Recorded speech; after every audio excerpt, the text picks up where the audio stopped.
Bismillah walhamdulillah alladhi farada alaina as-siyama fi syahri Ramadan la'allana minal muttaqin. Asyhadu an la ilaha illallah wahdahu la syarika lah wa asyhadu anna Muhammadan abduhu wa rasuluh sallallahu alaihi wasallam la nabiyya ba'dah. Allahumma salli wa sallim ala Muhammadin wa ala alihi wa sahbihi ajma'in.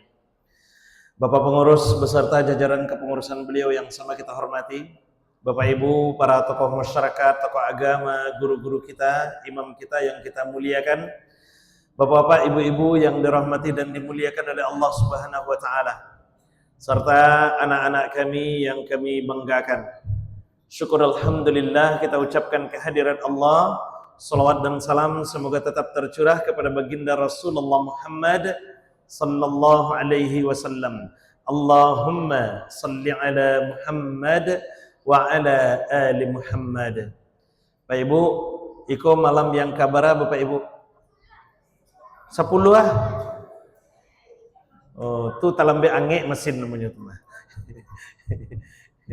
Malam yang kabara Bu? Kita mulai tarawihnya hari apa dulu? Hari Kamis mulai tarawih, Pak. Itu tarekat Satariyah itu yang hari Kamis. Hari Jumat oleh Allahu Akbar. Rabu malam ya Pak, mulai puasanya hari Kamis. Ya, berarti kita ikut keputusan yang berdasarkan ru'yatul hilal yang ditetapkan pemerintah. Iya Pak Ibu ya? Oh gitu ya, siap. Paham. Ya, karena kemarin kan ada 2 tuh Bapak Ibu. Ya, kemarin kan terjadi perbedaan. Ada yang kalau Muhammadiyah telah menetapkan, karena Muhammadiyah mengambil metode hisab dan telah menetapkan bahwa 1 Ramadan jatuh pada hari Rabu, sehingga hari Selasa sudah mulai tarawih. Kemudian pemerintah dengan metode ru'yatul hilal dan beberapa ormas lainnya kemudian di hari Selasa itu baru melakukan sidang isbat. Baru melakukan ru'yatul hilal, karena metode yang dipakai adalah ru'yatul hilal. Dan ternyata posisi hilal waktu itu masih di bawah 3 derajat. Masih di bawah 3 derajat. Sehingga Sya'ban digenapkan menjadi 30 dan Ramadan akhirnya mundur menjadi hari Kamis. Nah, 1 Ramadan hari Kamis. Sehingga hari Rabu baru mulai bertarawih. Ya, tidak ada masalah Bapak Ibu. Berbeda bantu itu tuh biasa saya. Ya, karena metodenya berbeda, maka hasilnya kemungkinan juga akan berbeda. Dan Bapak Ibu, khusus Ramadan tahun ini sepertinya ini lebih spesial lagi nih Bapak Ibu. Kalau biasanya berbeda di awal, itu di akhir biasanya sama. Kalau di awal sama, di akhirnya berbeda. Kalau Ramadan tahun ini kemungkinan besarnya di akhir juga nanti akan berbeda. Jadi besok Idul Fitri kemungkinan besar juga akan berbeda Bapak Ibu. Kalau melihat posisi hilal, karena di tanggal 19 Maret itu posisi hilal baru di 2,43 derajat. Sementara Mabim setelah menetapkan kriteria minimal hilal itu baru diakui keberadaannya wujudul hilal di saat posisi hilal sudah mencapai 3 derajat. Nah, itu artinya Bapak Ibu kemungkinan besar. Kalau yang berdasarkan hisab kan sudah diputuskan itu. Idul Fitri jatuh pada hari Jumat. Sementara berdasarkan ru'yatul hilal baru nanti akan diputuskan di hari Kamis malam. Kamis malam tanggal 19 Maret besok akan dilakukan sidang isbat kembali dan kemungkinan besar Idul Fitri jatuh pada hari Sabtu. Jadi rayo besok berbeda pula. Alhamdulillah. Kalau rayo berbeda tentu 2 kali Pak rayonya. Ya Bapak Ibu ya. Kita nikmati saja Bapak Ibu. Ya, boleh ya kok. Boleh 2 kali rayo Ustaz. 2 kali rayo enggak boleh, tapi kalau 2 hari boleh. Ya, rayo 2 hari silakan. Tapi kalau rayo 2 kali, itu enggak boleh. Ya, pilih salah satu.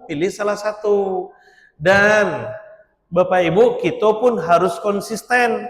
Kalau di awal kita ikut hisab, maka di akhir pun juga mesti ikut hisab. Kalau di awal ikut ru'yatul hilal, maka di akhir juga mesti ikut ru'yatul hilal. Jadi Bapak Ibu ambo yang lah mulai puasa hari Rabu petang, boleh barayo hari Jumat, tanggal 20 Maret. Tapi bagi yang puasa mulai hari Kamis petang, kemungkinan besar rayonyo hari Sabtu. Ndak ada kan? Amo besok rayo hari Jumat, tu amo abian kue rayo kan lain ndak ada nama Bapak Ibu lah. Nah, itu dia. Boleh kedua-duanya Bapak Ibu insyaallah sahih karena punya dasar dalil sebagai dasar yang kuat untuk menetapkan ketetapan hukum itu. Yang rayo yang mulai puasa hari Rabu betul, yang mulai puasa hari Kamis betul, yang barayo besok hari Jumat betul, yang barayo hari Sabtu pun betul. Yang tidak betul itu siapa? Yang tidak berpuasa, bukan hanya yang tidak berpuasa Bapak Ibu. Yang tidak betul itu puasa nak lambe, rayo nak capek. Nah, itu tidak betul tuh. Puasanya ikut ru'yatul hilal, besok tahu-tahu di rayo Muhammadiyah lah tetapkan hari Jumat, rayo saya hari Jumat lain. Itu tidak boleh tuh. Nah, itu tidak boleh. Harus konsisten kita dengan salah satu pilihan yang kita ambil itu. Begitu dia. Oke Pak Ibu? Nah, jadi kita nikmati saja. Walaupun mungkin sebagian, Iko perlu menyampaikan Bapak Ibu, karena sebagian Iko pertentangan itu sering terjadi. Sebenarnya Bapak Ibu, bukan hanya Bapak Ibu yang bingung, bukan hanya umat saja yang bingung Bapak Ibu, malaikat pun mungkin bingung dia tuh mah. Nah, bakok bingung malaikat Ustaz? Karena malaikat itu akan turun di dalam bulan Ramadan, tanazzalul malaikatu warruh. Kapan malaikat itu turunnya? Di Lailatul Qadar. Inna anzalnahu fi Lailatul Qadar. Ayat yang dibaca oleh imam kita tadi, ustaz kita tadi. Inna anzalnahu fi Lailatul Qadar. Wa ma adraka ma Lailatul Qadar. Lailatul Qadri khairum min alfi syahr. Apa yang terjadi di malam itu? Tanazzalul malaikatu warruh. Malaikat akan turun, bahkan malaikat Jibril pun akan turun. Kapan itu? Di Lailatul Qadar. Pertanyaannya Bapak Ibu, kapan Lailatul Qadar itu terjadi? Ayo. Kapan Lailatul Qadar itu terjadi? Prediksi sudah disampaikan oleh Rasulullah di Al-Bukhari 2019. Apa kata Rasulullah? Taharrau Lailatul Qadar fil ashril awakhir min Ramadan. Burulah olehmu Lailatul Qadar terutama di 10 malam terakhir Ramadan. Bahkan di hadis Al-Bukhari 2020-nya Rasul pertegas lagi itu. Taharri Lailatul Qadar fil ashril awakhir min Ramadan fil watr. Kejarlah olehmu Lailatul Qadar terutama di 10 malam terakhir Ramadan di malam-malam ganjil kata Rasul. Berarti Lailatul Qadar itu peluangnya terbesar 10 malam terakhir di malam ganjil. Berarti malam kabar itu malam 21, 23, 25 27, 29. Pertanyaannya Bapak Ibu, malam ganjil yang dipakai oleh Allah itu malam ganjil yang malaikat nanti akan turun, malam ganjil yang berdasarkan hisab atau ru'yatul hilal. Itu pertanyaan. Kini kok malam yang kabar Bapak Ibu? Yang mulai bataraweh hari Rabu, kini baru malam yang ke-6 balik, malam genap. Tapi yang mulai tarawih hari Selasa, kinilah malam yang ke-7 balik, malam ganjil. Besok malam 21, bagi orang yang tarawih hari Selasa, malam 21, tapi bagi orang yang tarawih hari Rabu, baru malam 20. Malam 21 bagi kita yang tarawih hari Rabu, lah malam ke-22 bagi orang yang tarawih hari Selasa. Malam genap tuh. Malam ganjil yang mana Bapak Ibu? Malam ganjil yang mulai tarawih hari Selasa atau yang mulai tarawih hari Rabu? Tuh. Bingung kan? Bila malaikat turunnya kok yo. Enggak tahu dah kan? Itu makanya mulai tarawih itu sama-sama lah supaya sama lo malam ganjilnya. Itu dia Bapak Ibu. Kalau bentuk ini kan berbeda-beda malam ganjilnya tuh. Ah, bingung malaikat, kemana mau keturun? Bilu mau keturun ku aja. Nggak mungkin mau 2 kali benar turun doh ke malaikat kan? Itulah yang membuat malaikat bingung Bapak Ibu. Dia orang Indonesia aku yang kucintai. Itu dia. Oke Bapak Ibu. Tapi yang jelas Lailatul Qadar dipilih oleh Allah Subhanahu wa taala untuk diturunkan Al-Qur'an. Inna anzalnahu fi Lailatul Qadar. Kami turunkan Al-Qur'an itu pada Lailatul Qadar. Lailatul Qadar. Nah, sekarang kita peringati nuzul Quran itu rata-rata malam yang kabar Bapak Ibu? Malam yang ke-7 baleh kan? Malam yang ke-7 baleh. Oh, kok kini Ustaz? Kini malam yang ke-6 baleh baru. Ah itu, ya dah nikmati saja lah.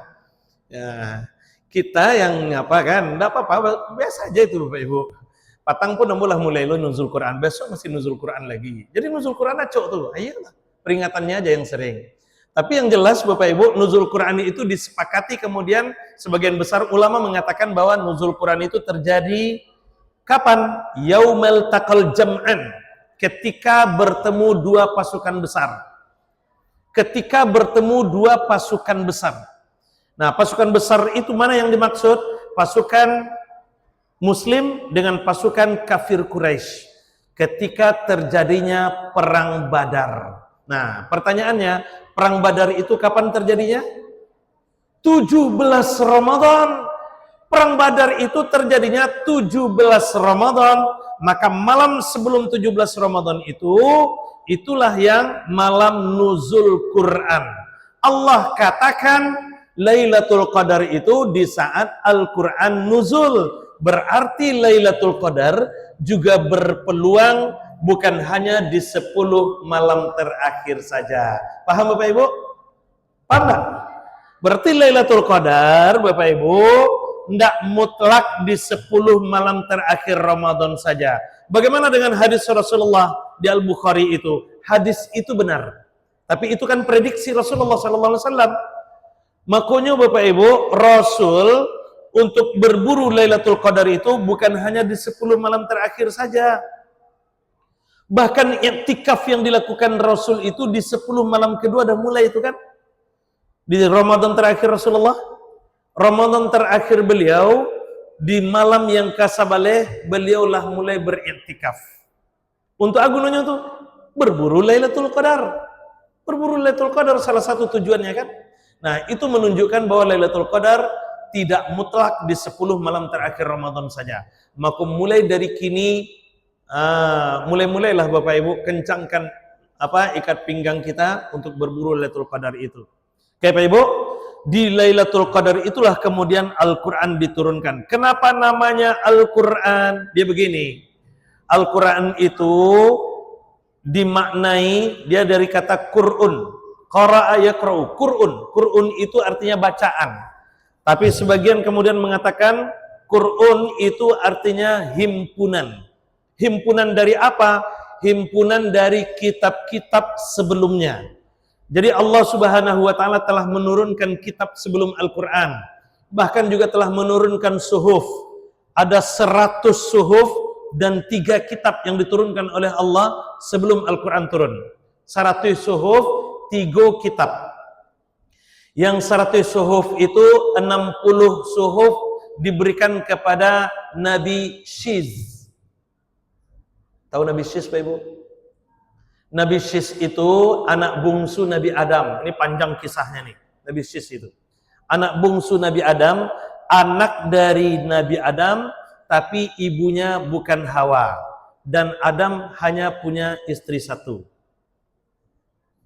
Bingung kan? Bingung. Ya. Nabi Shiz itu anak dari Nabi Adam, tapi ibunya bukan Hawa. Dan Adam hanya punya istri 1. Jadi Nabi Shiz itu terkenal nanti sebagai bayi tabung pertama di dunia. Nanti baca kisah Nabi Shiz itu. Ya, kalau diceritakan itu panjang sekali.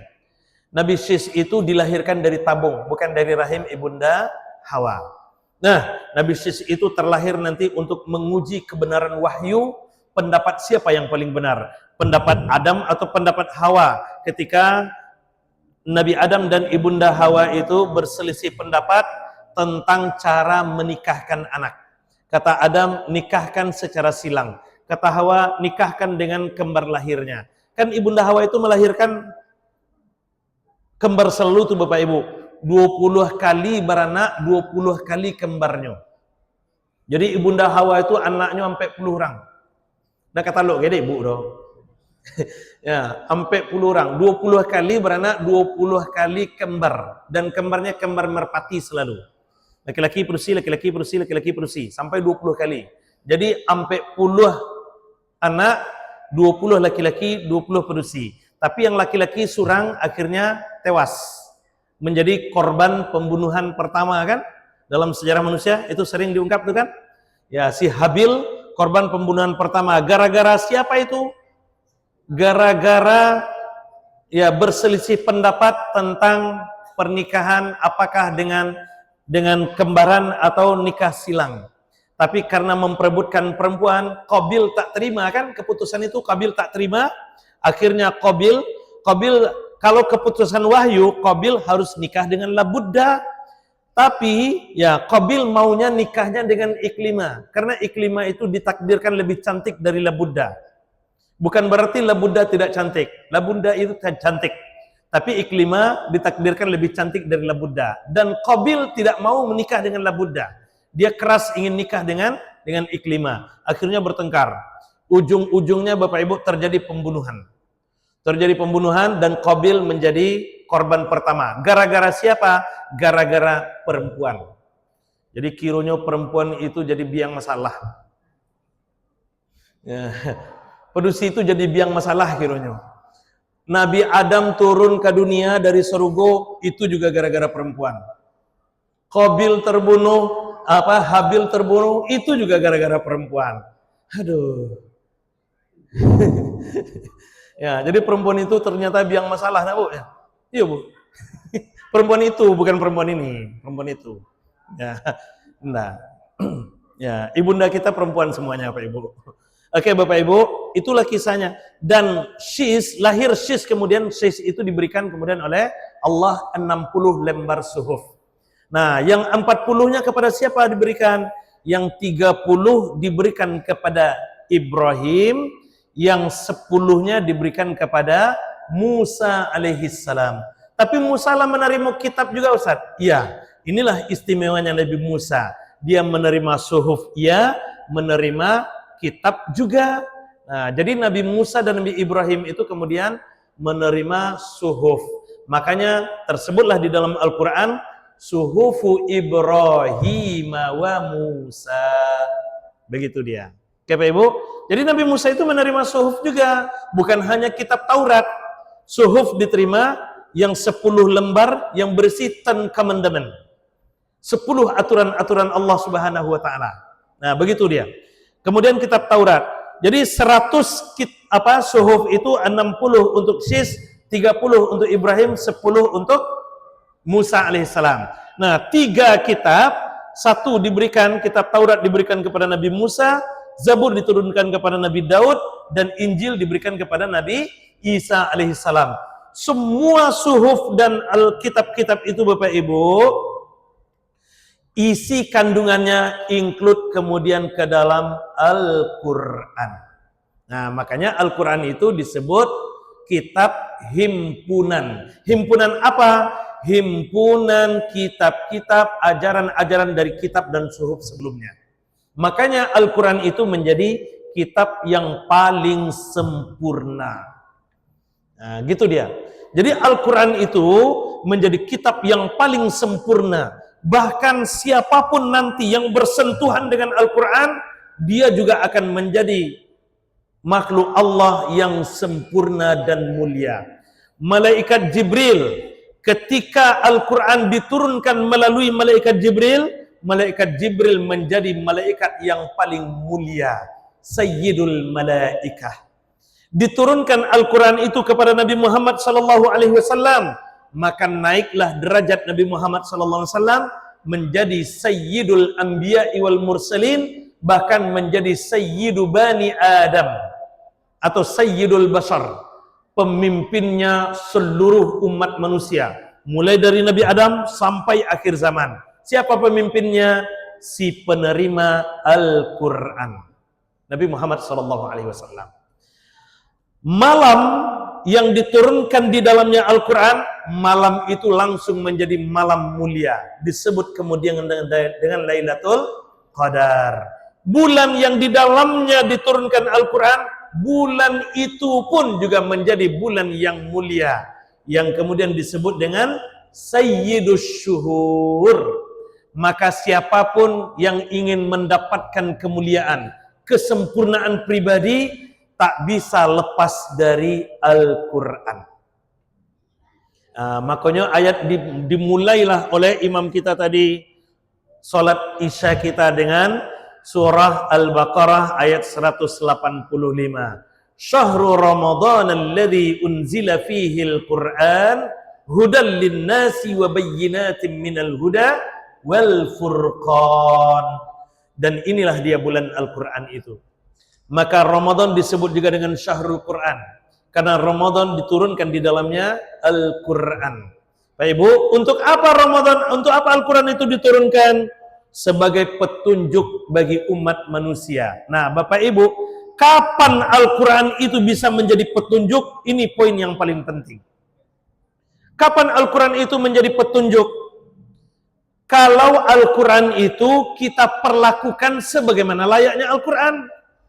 Apa Al-Quran itu? Sesuai dengan katanya, sesuai dengan namanya. Al-Quran itu dari kata qara'a, membaca. Qur'un, bacaan. Jadi Al-Quran itu adalah bacaan. Tidak ada jalan lain bagi kita Bapak Ibu untuk mendapatkan petunjuk Al-Quran selain membaca. Ya, jadi tidak akan bisa Al-Quran itu menjadi petunjuk kalau dia tidak dibaca. Makanya bulan Ramadan kok Bapak Ibu orang berlomba-lomba untuk membaca Al-Quran. Bukan hanya sekedar mencari pahala. Ya, bulan Ramadan itu bulan Al-Quran, pahalanya dikali lipatkan, di 50 kali lipat, 100 kali lipat. Bukan hanya sekedar itu Bapak Ibu. Karena untuk mendapatkan petunjuk tadi. Untuk mendapatkan petunjuk tadi. Dan kapanpun, dimanapun kita berada, kalau ingin mendapatkan petunjuk yang pasti la raiba fi, jalan satu-satunya hanyalah Al-Quran. Maka jadikan Al-Quran itu sebagai bagian dari kehidupan kita. Jadikan Al-Quran itu bagian dari kehidupan kita. Apapun yang akan kita jalankan, bahkan apapun yang akan kita kerjakan, sering kita ungkapkan, kamakan saja awak Bapak Ibu, petunjuknya lah ada di dalam Al-Quran. Makan awak, petunjuknya ada di dalam Al-Quran. Minum awak, petunjuknya ada dalam Al-Quran. Pakai pakaian awak, petunjuknya ada dalam Al-Quran. Mohon maaf, berhubungan suami istri, petunjuknya juga ada di dalam Al-Quran. Semua aktivitas kita di permukaan bumi ini, petunjuknya ada di dalam Al-Quran. Sebagai apa kita? Kita sebagai petani, ada petunjuknya dalam Al-Quran. Cari nanti, cek. Ya, maka sesuaikan dengan profesi kita. Kalau ingin mendapatkan petunjuk, ingin mendapatkan kesempurnaan, sesuaikan Al-Quran itu dengan profesi kita. Awak pedagang, maka keluarkan ayat-ayat tentang perdagangan. Insya Allah nanti Al-Quran akan jadi petunjuk Bapak Ibu. Ya, keluarkan ayat-ayat tentang perdagangan itu. Banyak petunjuk-petunjuknya kok. Ya, kemudian apa lagi? Awak polisi, awak tentara, awak tim keamanan, ada petunjuknya di dalam Al-Quran. Cari nanti, cek. Keluarkan itu. Insya Allah keberkahan Al-Quran itu akan dapatkan. Baru kemudian hadis Rasulullah, riwayat Imam Muslim itu akan kita dapatkan Bapak Ibu. Apa kata Rasulullah SAW? Iqra'ul Quran, fa innahu ya'ti yaumal qiyamah syafi'an. Bacalah Al-Quran, karena dia nanti akan datang di hari kiamat sebagai pembawa syafaat bagimu. Di dunia dia akan jadi petunjuk, di akhirat dia akan menjadi pelindung. Tapi kalau sekedar membaca saja Bapak Ibu, maka apa yang dikhawatirkan oleh Imam Anas bin Malik itu akan jadi kenyataan. Apa kata Imam Anas bin Malik? Rubbatalil Quran, betapa banyak orang yang membaca Al-Quran, yal'anuhul Quran, dia justru dilaknat oleh Al-Quran.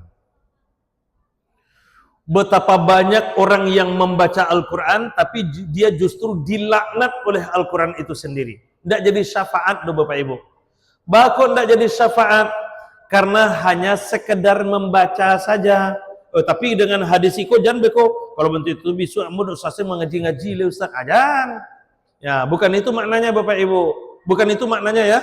Ya, harus kita alas itu dulu. Maknanya itu Bapak Ibu, kalau Al-Quran hanya sekedar dibaca sementara pesan-pesan yang di dalamnya itu tidak kita amalkan dan kita membacanya tidak sesuai dengan kaidah-kaidahnya, maka justru Al-Quran itu berbalik menjadi laknat bagi orang yang membacanya. Inilah yang kita khawatirkan.